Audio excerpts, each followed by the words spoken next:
Today on Mysterious Morsels, we're talking about Invasion of the Body Snatchers.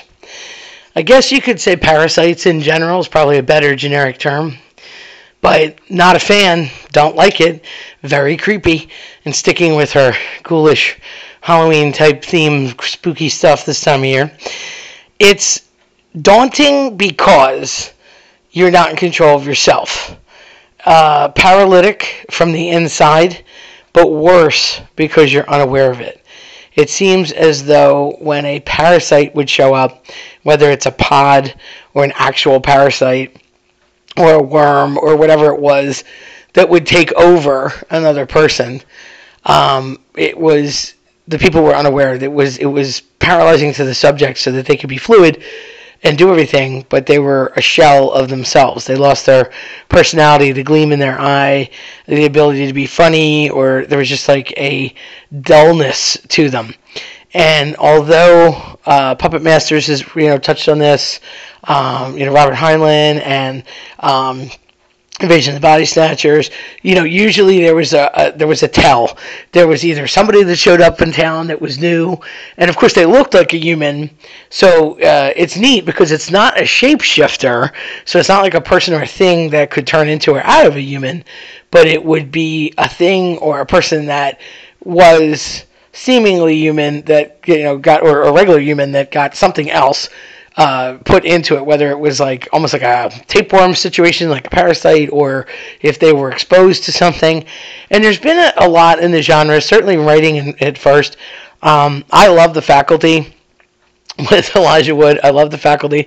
It's funny because it's high school, and I get a kick out of that, just for obvious reasons, being in education. But it's so down to earth about all the little cliques and people that you normally would see have an argument or be beefing with one another, or suddenly everybody's just mellow and chill and raising their hands in class and totally fine. And it was completely unrealistic because people were like, snap out of it, what's wrong with you? And you could see as they were being taken over, they had to go to the nurse's office.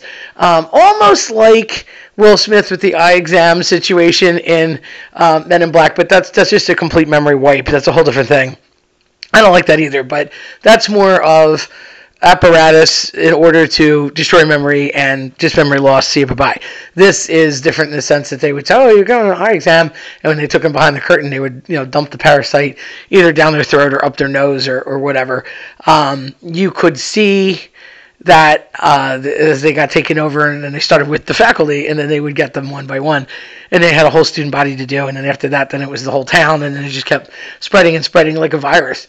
That was, although that came out in 1999, that was kind of a modern version of that. Certainly there have been Invasion of the Body Snatchers, back in the day. The idea of like a pod or, being taken over.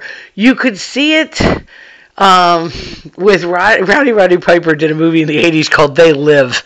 That's a little different because they were aliens in a human skin, and everybody thought that they were normal, but they weren't, so they were just disguised. But again, not shapeshifters, but they looked human because of a signal, like a broadcast signal, so they were living among us.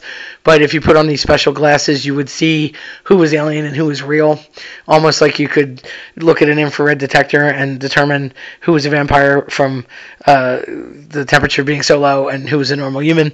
So, a stretch on the genre, but The Faculty was definitely my favorite as far as that goes, just because of the way it was done. But definitely a lot of that. There was there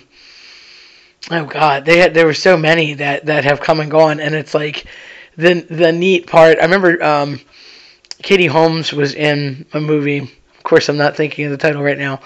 That while she was still doing Dawson's Creek, and they had some of the, and the janitor ended up being the guy that like saves the day. Spoiler alert! But it was again in a school, and everybody's just not quite right, and they don't know what's going on, and that was kind of based on who knew who, and this new guy comes to town, kind of a thing, and then there's like a frequency situation that would like disrupt it. So, different plays on it. It could have, been an actual parasite or a pod, or it could have been, a radio wave or a frequency. So just a different, like people taken out of their element, or people taken out of their shell and not really behaving the way that they should be behaving. And I guess it's just terrifying because you're you, but you're not. You're not really in there, and you can't do anything about it. And you wonder if they're aware while they're being taken over of anything, and are they trying to fight back, or they just can't for whatever reason? Is it a paralytic agent? Is it like a brainwash thing? Like, what is it? You don't know. You're never really told. They don't ever go into that much detail with it.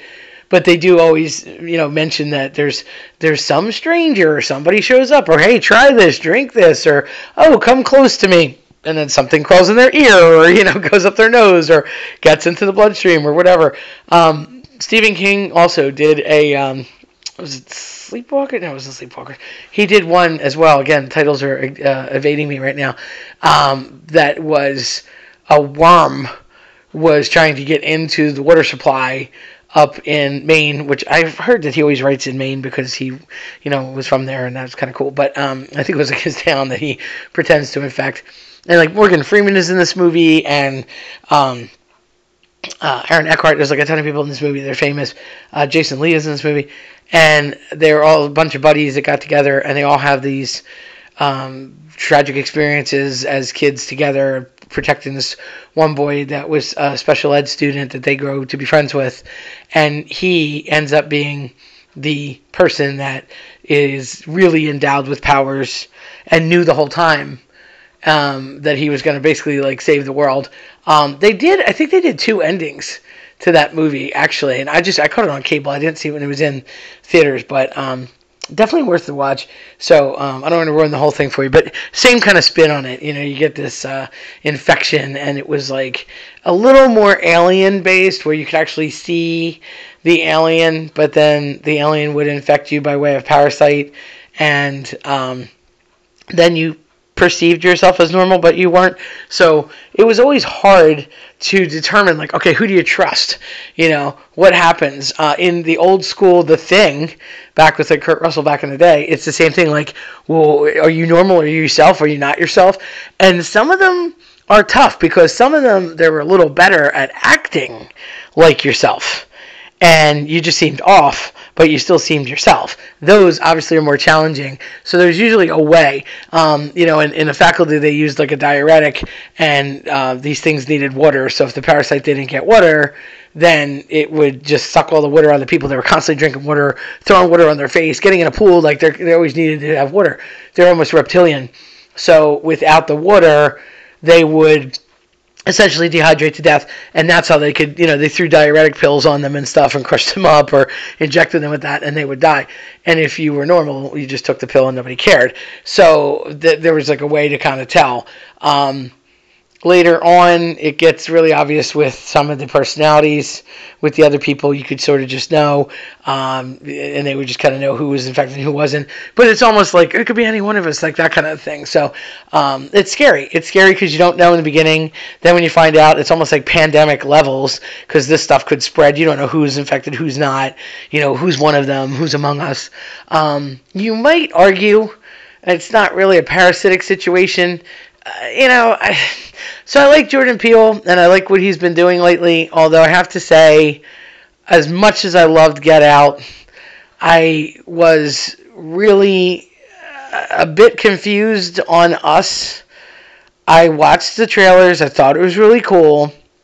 I did think the movie was worth watching, but in that scenario, it's like a little weirder because there's this mirrored parallel subterranean universe of people where basically everybody's got like a top dweller and a bottom dweller. So again, not a parasite or whatever. And the people that were the, basically cave people were just mimicking everything that the people on Earth that were, functioning in normal society would do.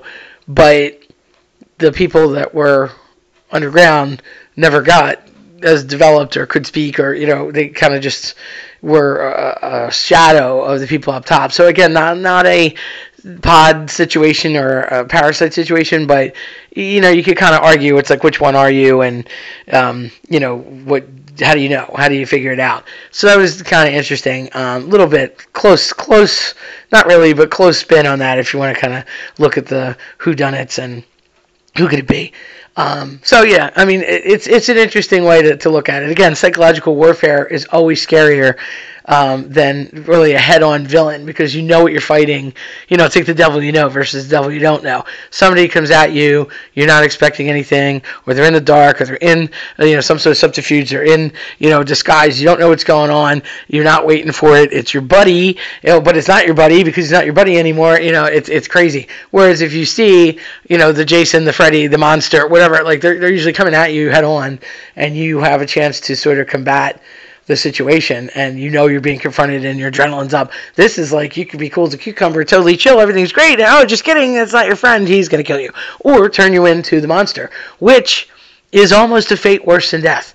Because if people knew that, they'd be like, oh, kill me so I can't be a host body. But it's worse to just become one of them, whoever they are, or whatever they belong to, because you're losing all your personality and becoming this automaton into the void of whatever it is that they need, and then you're essentially a slave to whatever their needs are. Are you life source for them? Are you providing water for their parasite to drink? Like, are you just literally being sucked off of because that's what they need to survive? Like, what's happening? So it's different, and it's creepy, scary, creepy. Really don't like it. And that's one of those high-level scares for me. As much as I enjoy watching movies like that, because I always want to see how they unfold, I'm definitely not a fan of how they get to that. It's just kind of scary. But what are you going to do? If you would like to tell me and share in the comments, I would love to hear what it is that is your creepiest, I'll say, parasite / invasion of the body snatchers type thing. Could be a book, could be a movie. Just curious, like, what it is that you liked, or maybe you hate them, and I'd love to hear that too. But in the meantime, do scare that like button and subscribe. I would appreciate it. And there's a lot of other content on the channel like this, so I'll put some links that you could go check out some more stuff from Mysterious Morsels, and we'll be back soon with another episode. Thanks for watching.